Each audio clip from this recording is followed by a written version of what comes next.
নমস্কার বন্ধুরা, আজ মুড়ি ঘন্ট বাঙালির প্রিয়। রুই মাছের মাথা ভাজুন এবং গুঁড়িয়ে নিন।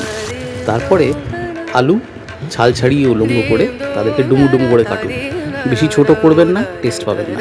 তারপর আলুগুলো কাটা হয়ে গেলে একটা পেঁয়াজ আর একটা টমেটোকে কেটে নিন ঝিরিঝিরি করে, এবং যেই তেলে মাছের মাথাটা ভেজেছিলেন সেই তেলেই আলুগুলোকে ভাজতে শুরু করুন গোটা জিরের সহযোগে। তারপরে তার মধ্যে পেঁয়াজটা ছড়িয়ে দিন এবং বেশ খানিক্ষণ ভেজে নিয়ে তার মধ্যে টমেটো কুচিগুলো দিয়ে দিন।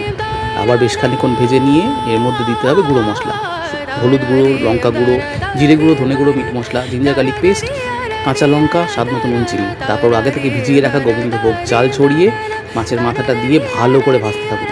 তারপর জল দিয়ে ঢেকে ঢেকে রান্না করুন যতক্ষণ না একটা মাখো মাখো ব্যাপার আসছে। গরম মশলা ছড়িয়ে নামিয়ে নিন মশাই। তারপর গরম গরম ভাতের সঙ্গে হেভি টেস্টি মাইল। সাবস্ক্রাইব করতে ভুলবেন না, বর্ষাকালে দারুণ লাগে খেতে।